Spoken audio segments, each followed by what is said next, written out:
Welcome to this edition. This is a special edition of the Ajit, Chak and Kal Korff show, where we will actually take you across to the United States of America to show you what's being debated there right now. There is a new trend or thought process emerging in the United States which feels that it is time to take a hard stand against immigration especially from Muslim countries. And one of the reasons why Donald Trump is doing this or has been elected as president of the United States is that people in the United States have begun to feel that the security of their country and, of course, entire North America is at question now. And they have to be extremely careful on what they do, who they employ, who they allow to come into their country. My first question to Kal here is that, Kal, we have heard that there is a process there that's emerging that people feel that it is time to cut out a sizable part of the Muslim population that's coming into America. Is this correct?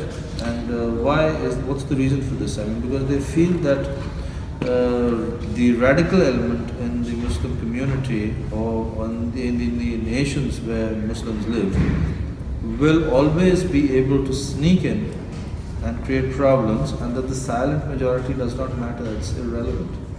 Yes, what you're referring to is a phenomenon which has, I think, harmed the United States. Europe's going through it now too with the rise of the far right and the populist movement. This thing about being politically correct. Politically correct is something I can't stand. I'm not a politically correct guy, I'm very blunt. It's one of the reasons people react one way or another to the reports that I do. Very blunt. I believe in calling it what it is, and if somebody's feelings gets hurt, it's their problem. So you don't do things to insult people, but you can't dance around the truth. We have no right to deny the truth. We must embrace it, even if we don't like it. So I'm reminded of what Einstein said. He said that evil only succeeds when good fails to do its job. So here you have apologists for the Muslim world saying, we're peaceful, it's just a small percentage. Well, first of all, you can be peaceful, but as Bridget had said, Gabriel, that it's irrelevant, because if you don't do something, if you don't stop it, then it doesn't matter whether you're peaceful or not. You know, the fact is the Muslim community does not police itself enough. If it did, there wouldn't be literally hundreds of millions of Muslims, at least tens of millions, who believe that Sharia law should be forced on people, and they have no problem with killing people who leave Islam, okay?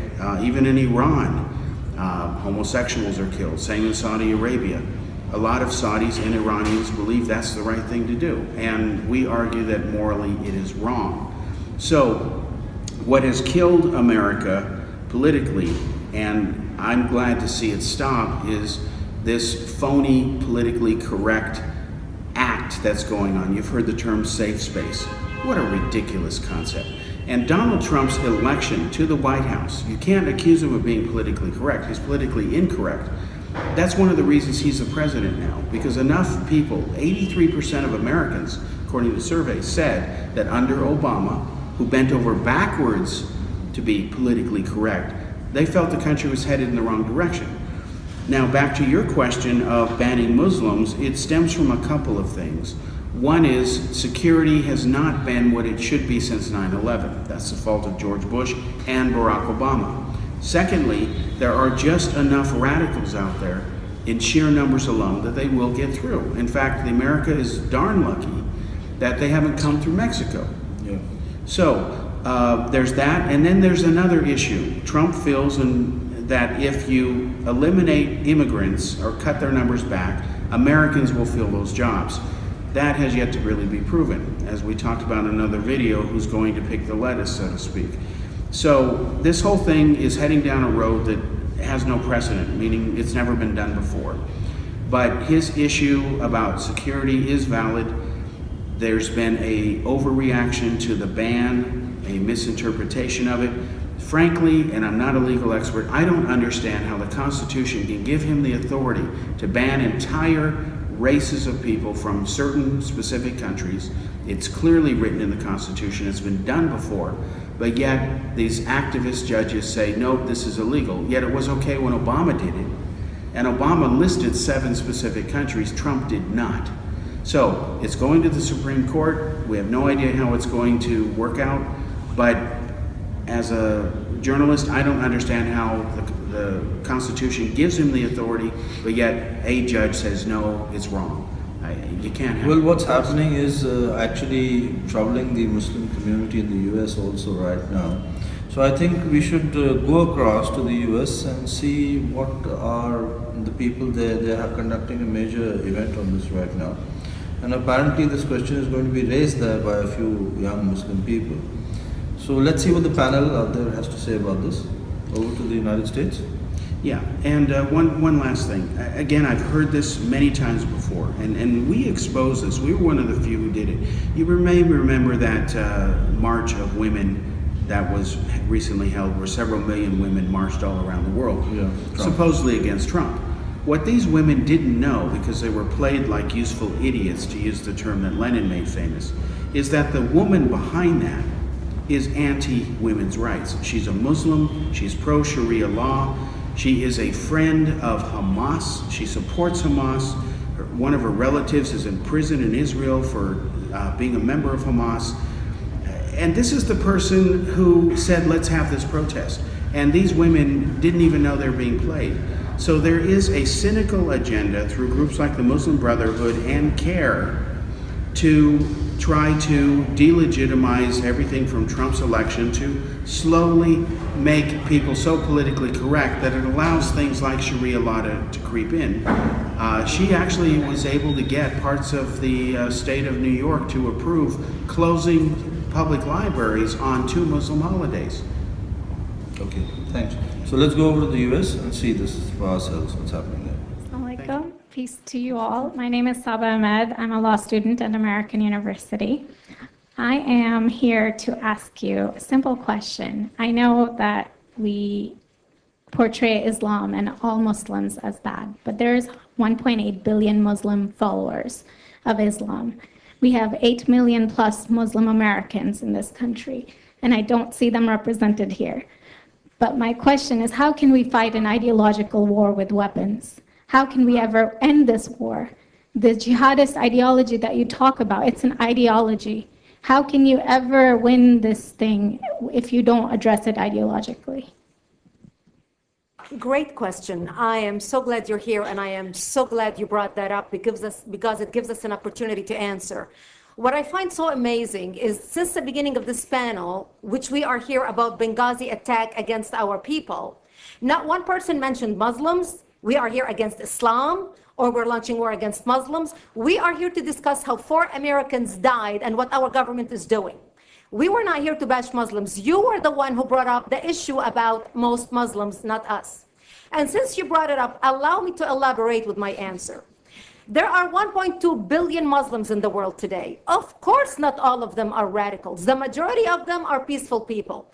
The radicals are estimated to be between 15 to 25%, according to all intelligence services around the world. That leaves 75% of them peaceful people.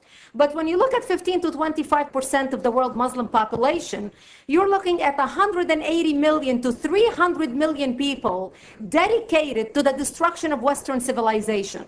That is as big of the United States. So why should we worry about the radicals, 15 to 25%? Because it is the radicals that kill. Because it is the radicals that behead and massacre. When you look throughout history, when you look at all the lessons of history, most Germans were peaceful. Yet the Nazis drove the agenda. And as a result, 60 million people died. Almost 14 million in concentration camps. 6 million were Jews. The peaceful majority were irrelevant. When you look at Russia, most Russians were peaceful as well. Yet the Russians were able to kill 20 million people. The peaceful majority were irrelevant. When you look at China, for example, most Chinese were peaceful as well. Yet the Chinese were able to kill 70 million people. The peaceful majority were irrelevant. When you look at Japan prior to World War II, most Japanese were peaceful as well. Yet Japan was able to butcher its way across Southeast Asia, killing 12 million people, mostly killed with bayonets and shovels. The peaceful majority were irrelevant. On September 11th in the United States, we had 2.3 million Arab Muslims living in the United States.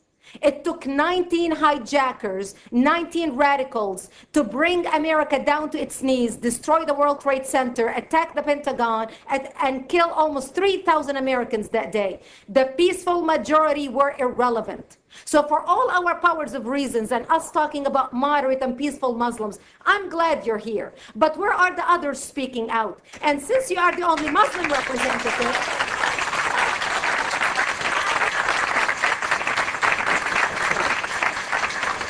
save the applause till the end.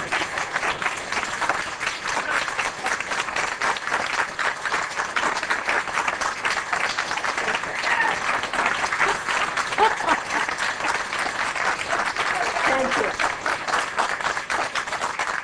And since you're the only Muslim representative in here, you took the limelight instead of speaking about why our government, and I assume, are you an American?